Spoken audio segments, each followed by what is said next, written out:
আমি আলোচনা করব জেনেটিক অ্যাটাভিজম নিয়ে। আসলে অভিব্যক্তি একটা নির্দিষ্ট দিকে চালিত হয়। অভিব্যক্তি বিভিন্ন প্রভাবে হয়ে থাকে। অভিব্যক্তি কারণ তো তোমরা জানো, বিভিন্ন কারণ থাকতে পারে। তার ব্যবহারিক কারণ, ভৌগোলিক কারণ এবং জেনেটিক কারণ, বিভিন্ন কারণেই কিন্তু অভিব্যক্তি হতে পারে এবং অভিব্যক্তি একটি দীর্ঘস্থায়ী পরিবর্তন। কিন্তু এই অভিব্যক্তির কিছু অস্বাভাবিকতা দেখা যায়, যেমন তারই একটি উদাহরণ হলো জেনেটিক অ্যাটাভিজম। অ্যাটাভিজম কাকে বলবো না, এটি একটি অস্বাভাবিকতা। অনেক সময় আমাদের পূর্বপুরুষের বা বিভিন্ন জীবের পূর্বপুরুষের যে অঙ্গটি সক্রিয় ছিল তা বর্তমান প্রজন্মে হয়তো নিষ্ক্রিয় হয়ে আছে, কিন্তু নিষ্ক্রিয় হয়ে থাকলেও অর্থাৎ বহিঃপ্রকাশ করছে না, নিষ্ক্রিয় বা বহিঃপ্রকাশই ঘটছে না। সেই ধরনের অঙ্গ যদি হঠাৎ করে কোনো একটি সদস্যের মধ্যে, বর্তমান প্রজন্মের কোনো একটি সদস্যের মধ্যে আবির্ভূত হয়, তাকেই আমরা জেনেটিক অ্যাটাভিজম বলবো। হয়তো তোমরা বুঝতে পারলে না আমার কথাটার মধ্যে। উদাহরণ দিয়ে বোঝায়, যেমন মানুষের তো লেজ ছিল না, তো এই লেজ মানুষের পূর্বপুরুষ অর্থাৎ গরিলা, শিম্পাঞ্জি এদের মধ্যেও নেই।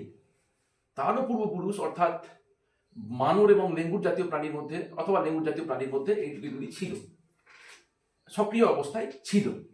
সেটি যদি মানুষের মধ্যে আবার প্রকাশিত হয় কোনো কোনো একটি সদস্যের মধ্যে, অর্থাৎ কোনো একটি বাচ্চা জন্মালো ল্যাজ নিয়ে, যদিও সেটি পুরোপুরিভাবে সক্রিয় ল্যাজ নয়, কিন্তু তাহলে ল্যাজ নিয়ে জন্মালো। তা এই ল্যাজ নিয়ে জন্মানোর ঘটনাটি হলো জেনেটিক অ্যাটাভিজম, অর্থাৎ বহু পূর্বপুরুষ পূর্বে যে অঙ্গটি আমরা ছেড়ে এসেছি বা যে অঙ্গটি বহিঃপ্রকাশ বর্তমানে ঘটে না, সেই অঙ্গটি যদি আবার প্রকাশিত হয়ে যায়, সেটিকেই অ্যাটাভিজম বলবো। যেমন আরেকটি উদাহরণ, মুরগির দাঁতযুক্ত মুরগির আবির্ভাব হওয়া খুব রেয়ার হলেও অনেক সময় হয়ে থাকে। এটিও একটি জেনেটিক অ্যাটাভিজমের উদাহরণ। এখন জেনেটিক অ্যাটাভিজম কেন হচ্ছে, এটার কারণ এই জিনগুলি, যেমন ল্যাজ বা দাঁত, এই মুরগির দাঁত মানে দাঁতযুক্ত যে মুরগির আবির্ভাব হচ্ছে, তা সেইখানে দেখা যাচ্ছে যে এই আমাদের যেমন ল্যাজযুক্ত মানুষের আবির্ভাব হওয়ার কারণ হচ্ছে কি, এই ল্যাজের জন্য যে জিনটা যে জিনের কারণে ল্যাজের উদ্ভব হয় মানবের ক্ষেত্রে, সেই জিনটি মানুষের ক্ষেত্রে কিন্তু নিষ্ক্রিয় অবস্থায় আছে।